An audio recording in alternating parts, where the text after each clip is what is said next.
حضرت عثمان رضی اللہ تعالیٰ عنہ کے بارے میں بہت قیل و قال ہے، ان پر تنقیدیں بھی کی، اپنوں نے بھی کی ہیں، دشمنوں نے بھی کی ہیں، لیکن بات جان لیجئے یہ تاثر غلط ہے کہ ان کے پورے دور خلافت کے اندر فتنہ رہا یا ہنگامہ رہا، قتل غلط۔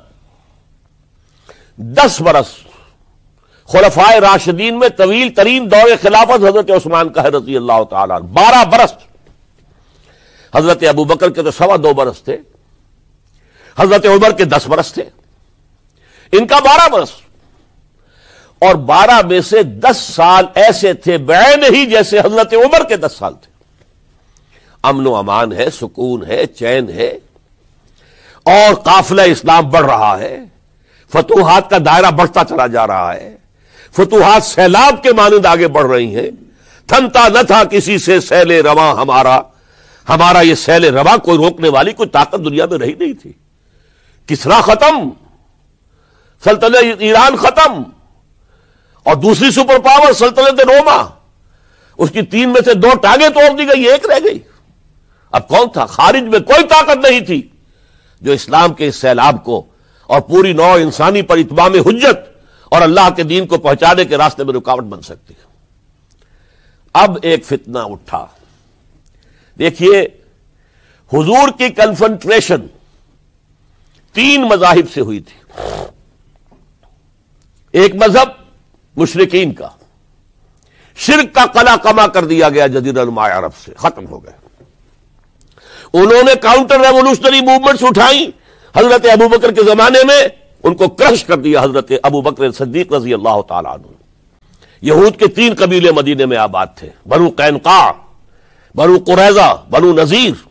حضور نے مدینہ تشریف لاتے ہی ان سے معاہدے کر لیے تھے۔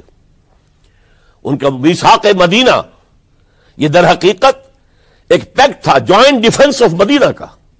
مدینہ پر اگر کوئی حملہ کرے گا، اور ظاہر بات ہے کہ ایک امکان تھا کہ مکے والے آ کر حملہ کریں، مشرکین مکہ، لیکن مدینہ کا ہم تحفظ کریں گے مل کر، مسلمان اور یہودی۔ لیکن انہوں نے ہر موقع پر وعدہ خلافی کی۔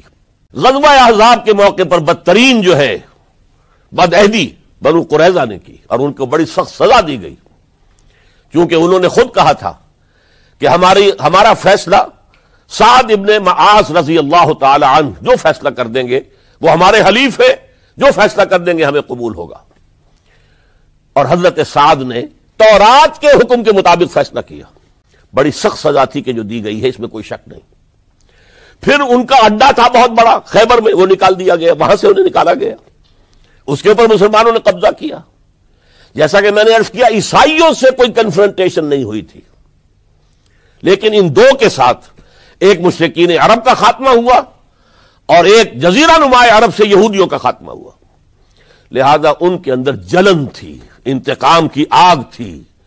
سب سے بڑا تو حسد تھا کہ 2000 سال سے نبوت اور رسالت ہمارے پاس تھی، موسیٰ سے لے کر عیسیٰ تک علیہم الصلاۃ والسلام، 1400 برس ہماری تاریخ کے وہ ہیں کہ کوئی ایک لمحہ بھی نہیں تھا کہ کوئی نبی موجود نہ ہو۔ نوٹ کیجئے اس بات کو۔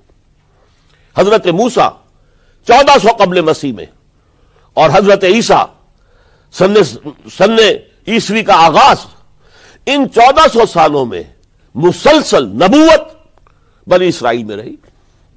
یہ حدیث ہے بخاری شریف کی، کانت بنو اسرائیل تسوسہم الانبیاء، بنی اسرائیل کی حکومت، ریاست، سیاست کا کام انبیاء کرتے تھے۔ اذا ہلک نبی خلفہ نبی، جب بھی نبی کا انتقال ہوتا تھا ان کا خلیفہ دوسرا نبی ہوتا تھا۔ یہ چین ٹوٹی نہیں، 1400 برس آپ کو معلوم ہے۔ حضرت داؤد بادشاہ بھی ہے، خلیفہ بھی ہے، نبی بھی ہے۔ ان کے بیٹے حضرت سلیمان بادشاہ بھی ہے، نبی بھی ہے، خلیفہ بھی ہے۔ اسی طریقے سے یہ سلسلہ چلتا رہا۔ تورات انہیں دی گئی، انجیل انہیں دی گئی، زبور انہیں دی گئی، بے شمار صحیفے اور دوسرے چھوٹے نبیوں کو دیے گئے۔ لیکن پھر اللہ تعالیٰ نے نبی آخر الزماں کی حیثیت سے محمد الرسول اللہ کو چن لیا، جو اسرائیلی نہیں تھے، جو اسماعیلی تھے، حضرت ابراہیم کے بڑے صاحبزادے حضرت اسماعیل علیہ السلام کی اولاد میں سے۔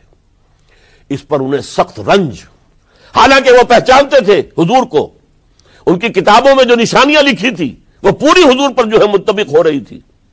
قرآن کہتا ہے یعرفونہ کما یعرفون ابناءہم، وہ ایسے پہچانتے ہیں محمد کو صلی اللہ علیہ وسلم جیسے کہ اپنے بیٹوں کو پہچانتے ہیں، لیکن انہوں نے نہیں مانا، بدترین دشمن۔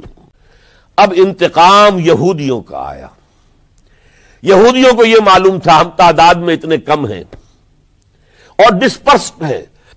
سن 70 عیسوی میں ایک رومن جنرل ٹائٹس، اس نے حملہ کر کے یروشلم بیت المقدس کی اینٹ سے اینٹ بجائی، 1,33,000 یہودی ایک دن میں قتل کیے، اور ان کا سیکنڈ ٹیمپل جو تھا، جو حضرت سلیمان نے بنایا تھا، معبد، عبادت گاہ، ہم تو اسے مسجد کہیں گے، مسجد اقصی، لیکن انہوں نے اسے کہا ہیکل، ٹیمپل، اس کو گرا دیا تھا نبوکڈنضر نے 587 عیسوی میں۔ دوبارہ انہوں نے بنایا، اسے ٹائٹس نے گرا دیا، وہ آج تک گرا پڑا ہوا ہے، آج تک صرف ایک دیوار اس کی سلامت ہے جسے وہ ویلنگ وال کہتے ہیں، وہاں جا کر ماتم کرتے ہیں، روتے ہیں، پیٹتے ہیں۔ اور اس کو اس وقت سے نکال دیا گیا یہودیوں کو، نکل جاؤ فلسطین سے، بھاگ جاؤ یہاں سے، دفع ہو جاؤ۔ لہذا وہ ڈسپرس ہو گئے، کوئی یورپ چلے گئے، کوئی روس چلے گئے، کوئی ہندوستان چلے گئے، کوئی افریقہ کے ممالک میں چلے گئے، کچھ ایران میں آ گئے۔ یہ سب، اس کو وہ کہتے ہیں ڈایاسپورا، ہمارا وہ دور جس میں ہم دنیا میں منتشر تھے۔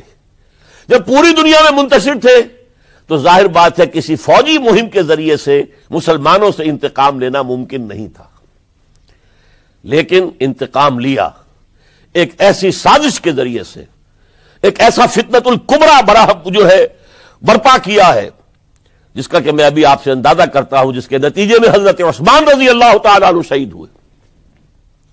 اس کو یوں سمجھیے کہ حضور کے دور میں جن لوگوں نے شہادتیں پیش کی، انہوں نے اسلام کو قائم کرنے کے لیے شہادتیں دی۔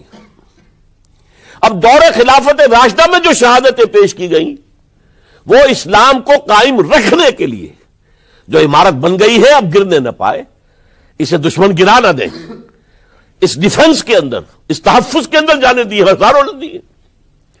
چنانچہ ایک یہودی عبداللہ ابن سبا، یمن کا رہنے والا، اسلام کا لبادہ اوڑھ کر آتا ہے، منافق بن کر، حالات کا جائزہ لیتا ہے، کہاں پانی مرتا ہے، کس طریقے سے میں ان میں انتشار پیدا کر سکتا ہوں، کس طریقے سے مسلمانوں کو آپس میں لڑا سکتا ہوں۔ اس نے سب سے پہلے تو دیکھا کہ اس معاشرے کے اندر قریش کے 2 گھرانوں کی بڑی پرانی چشمک ہے، بنو امیہ، بنی ہاشم، پرانی ان کے اندر قبائلی چشمک چلی آ رہی ہے۔ اسلام نے آ کر اسے دبا دیا، ختم نہیں ہوتی یہ چیزیں، نسل بعد نسل چلتی ہیں، اندر دبی رہتی ہیں۔ آگ بجھی ہوئی نہ جان، آگ دبی ہوئی سمجھ۔ اس نے جان لیا کہ یہ بہترین موقع ہے، اگر اس قبائلی عصبیت کو میں ہوا دے سکوں تو مسلمان منقسم ہو جائیں گے، ایک دوسرے کے ساتھ دست و گریبان ہو جائیں گے۔ اس نے آتے ہی کہنا شروع کیا، خلافت کا حق بنو ہاشم کا ہے، یہ عثمان، یہ بنو امیہ میں سے ہے، بنو امیہ کو کوئی حق نہیں ہے خلافت کا۔ 2 پہلے جو خلیفہ تھے، حضرت ابوبکر، حضرت عمر، وہ نہ ہاشمی تھے نہ اموی تھے۔ حضرت ابوبکر بنو تیم میں سے تھے، نہ ہاشمی نہ اموی۔ حضرت عمر بنو عدی میں سے تھے، نہ ہاشمی نہ اموی۔ حضرت عثمان تھے بنو امیہ میں سے۔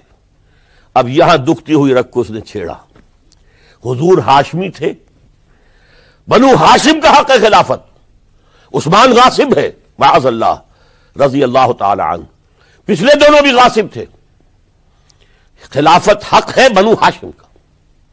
پھر حضرت علی کی شان میں، یہاں تک کہ یہ تو خدا حلول کیے ہوئے علی کے اندر، یہ گاڈ انکارنیٹ ہے، یہ خدا ہے۔ دیکھیے توحید بھی ختم کی، اس نے حضرت علی کو خدا بنا دیا۔ اور آپ کو معلوم ہونا چاہیے آج بھی نصیری شیعہ دنیا میں موجود ہیں جو حضرت علی کو خدا کہتے ہیں، دی گاڈ انکارنیٹ، کہ اللہ جو ہے حلول کر گیا تھا حضرت علی کے اندر رضی اللہ تعالی، معاذ اللہ ثم معاذ اللہ ثم معاذ اللہ۔ پھر اس نے ایک طریقہ اختیار کیا حضرت عثمان پر تنقیدیں شروع کی، حضرت عثمان کے گورنرز کے خلاف جھوٹے الزامات لگانے شروع کیے، اڈے بنا لیے بصرہ میں، کوفہ میں، مصر میں، اور وہاں بصرے میں کوفے کے امیر کے خلاف اس نے یہ کر دیا، اس نے یہ کر دیا، اس نے خیانت کی، اس نے فلاں کیا، بیت المال پہ ڈاکہ ڈالا، اور کوفے میں بصرہ کے امیر کے خلاف، شام میں دمشق میں مصر کے گورنر کے خلاف، اور مصر میں جا کر شام کے گورنر کے خلاف، اور ہر جگہ حضرت عثمان رضی اللہ تعالیٰ عنہ کے خلاف۔ اب آپ کو معلوم ہے اس دنیا میں تو اطلاعات بھی نہیں پہنچتی تھی آسانی سے، کئی دن میں جا کر، کئی ہفتوں میں جا کر تو خط پہنچتے تھے، کوئی ٹیلی فون نہیں، کوئی تار نہیں، کوئی بے تار برقی نہیں، کچھ بھی تو نہیں، وائرلیس نہیں، کچھ نہیں، لہذا یہ فتنہ بڑھتا رہا اندر ہی اندر، اور پھر ہر جگہ سے بلوائی، وہ جو سبائی کہنا چاہیے، وہ مدینے میں آ گئے، گھیرا کر لیا اور مطالبہ کیا کہ حضرت عثمان مستعفی ہو جائیں، خلافت چھوڑ دیں۔ حضرت عثمان نے کہا تمہارے کہنے سے میں نہیں چھوڑ سکتا۔ ان پر جب الزامات لگائے گئے انہوں نے ہر الزام کی صفائی پیش کر دی۔ اس صفائی کے پیش کرنے والوں میں سب سے بڑھ کر خود حضرت علی تھے رضی اللہ تعالی عنہ۔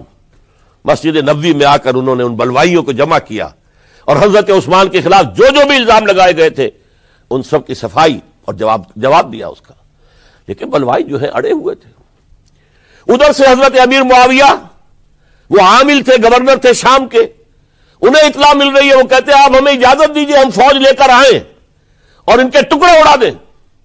لاکھوں کی فوجیں تھی کھڑی ہوئی، حضرت عثمان کی مملکت کا آپ تصور کر سکتے ہیں؟ قرآن میں عظیم ترین حکمران کے نام سے کے حوالے سے نام آیا ذوالقرنین کا، ذوالقرنین کے خسرو یا سائرس، اس کی سلطنت سے کم 2 گنا بڑی سلطنت تھی جس پر حضرت عثمان رضی اللہ تعالی عنہ حکومت کر رہے تھے۔ مصر سے عمرو بن العاص کہہ رہے ہیں کہ آپ اجازت دیجئے میں فوج لے کر آؤں اور ان کا ٹکڑا کر دیا جائے، تکہ بوٹی کر دی جائے۔ حضرت عثمان کا فیصلہ تھا یہ مجھے قتل کر دیں تو قصاص لے لینا، لیکن میں اپنی جان کے تحفظ کے لیے کسی کلمہ گو کا خون بہانے کو تیار نہیں۔